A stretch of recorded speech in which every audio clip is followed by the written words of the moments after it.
Hello and welcome to our YouTube channel Non-Fiction Summary. Today we are going to have a look at 2 Weeks Notice by Amy Porterfield. Have you ever thought about making a brutal change in your life, like quitting your job or taking a year off abroad? The author's best friend called her out for working on her wedding day, which is when it all changed for her. She made the decision at that point to stop working hard for others. She decided to work for herself for that reason. What about you? It will be simple to decide that you're actually going to do this once you've identified your why. All that's left to do is get going. Setting a date for your departure from your current position is the best approach to motivate yourself. On a sticky note, the author penned hers and stuck it to the mirror in her restroom. Which day would the most courageous version of myself choose when choosing a date? Not that you should just head off without a plan. Choose a date that allows you enough time to construct a runway for your evacuation.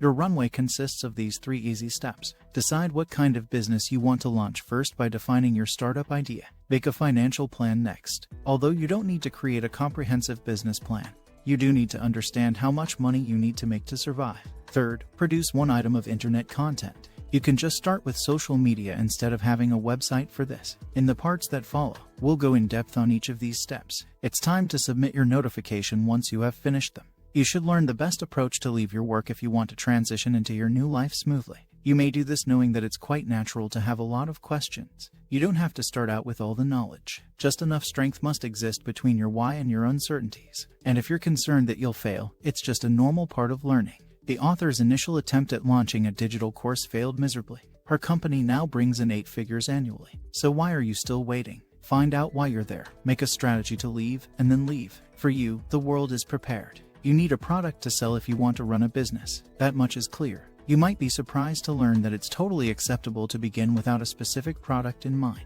You don't need a groundbreaking fresh concept to launch a firm. That much is true. Everyone is capable of doing something exceptionally well that would be useful to others. Even though others are already doing what you do, your particular viewpoint is valuable. Here is a quick exercise to discover your you factor. No matter how ridiculous or unfeasible it may seem, for the next 3 days, write down every business idea that comes to you. Then go over your list and choose the top 3 concepts. Spend 20 minutes generating ideas for each of them. How would you turn the concept into a viable business? Look into the items related to these concepts that consumers are already purchasing. There are typically 3 different revenue models you'll want to take into account in the world of online business. A coaching and consulting model exists. This entails holding online one-on-one or group sessions to provide people with advice in your area of specialty. One of the author's students, for instance, instructs people on how to properly train their dogs. There is also service-based employment. This could entail planting people's gardens or delivering ready-made meals to them. The author builds digital courses, which is another option. In this model, you develop online workshops to assist individuals in learning specific skills and then directly sell them via your website. Which design best fits your concept? Nothing you decide is final, so don't worry. Your product will probably change and develop as a result of interactions with your customers. It is now necessary to locate them. You can find a lot of support for your company on social media, or it might completely destroy your confidence. The author recently went into a panic over some critical comments she had received on Instagram. The commenters questioned her expertise and even provided links to rival marketing authorities they believed were performing better. But when she spoke with a close friend about it, she didn't get much sympathy. Rather, her friend simply advised her, "You ain't for everyone, boo." For those who are starting their own businesses, this is an important lesson. Everyone won't agree with what you do, and that's okay. Simply find the right individuals who will believe in you enough to invest in you. Therefore, when starting your company, stop thinking about how you can appeal to every single client. This is accomplished by developing an ideal customer avatar. Create a mental image of your ideal client first. Define them in terms of their occupation, interests, type of media they consume, demographic characteristics, etc. You might consider the following inquiries. For instance, what age group makes up your ideal clientele? What are their aspirations? What issues do they encounter? Who motivates them? How would your product benefit them? Create a fictional character who embodies the characteristics of your ideal customer after you've determined what they are. The compass of your company is the image of your ideal client. Every piece of content you produce, including the finished product, should be made with them in mind. Let's say, for instance, that your ideal client is a 28-year-old businessperson who needs quick and simple nutritional advice. What kind of online course would be most beneficial to them? What kind of Instagram content do they want to see? How would they prefer to be addressed in a newsletter sent via email? A great way to immediately improve your content is to understand who you are creating for. We'll learn even more about content creation in the section after this. Today, every company, traditional or digital, needs to have a strong online presence. But what sort of online content ought you to produce? Start with the most straightforward option first, a website. To start your business, you technically don't need a fancy website. A strong social media presence can be worth much more in today's world.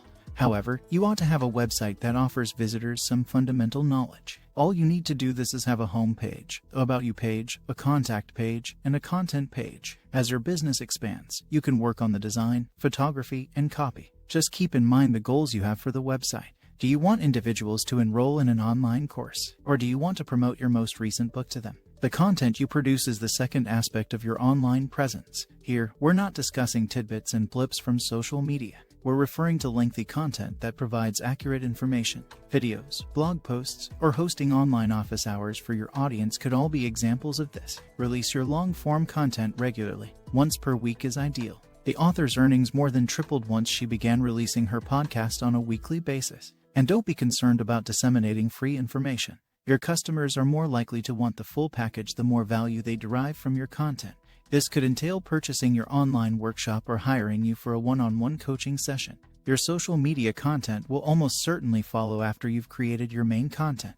Create short versions of your lengthy videos. Turn your blog posts into graphics, or let people into a bit of your personal life. Select the social media channels that are most effective for your ideal clientele once more. It's best to diligently schedule your social media posts as you would your other content, of course. You might also want to think about using a scheduling tool that posts content automatically for the greatest peace of mind.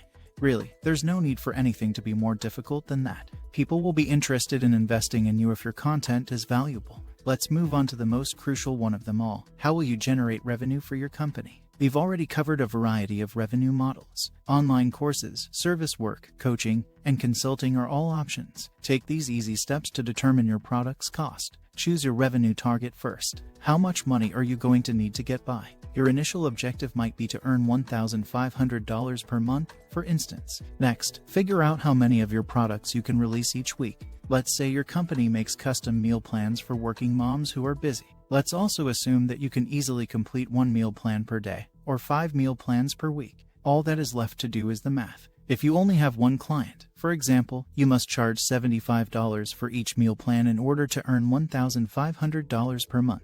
How to deliver your product will be the next important choice. Things will be fairly simple if you are providing service-based work. You may need to set up some technology if you're launching a digital course or providing online consulting. But guess what? Most situations aren't as difficult as they first appear. For instance, using Zoom makes it very simple to create a link for a live webinar. On your website, you can allow people to pay for the webinar. After that, you can mail them this link. That's only one approach. You can easily find alternative delivery methods online.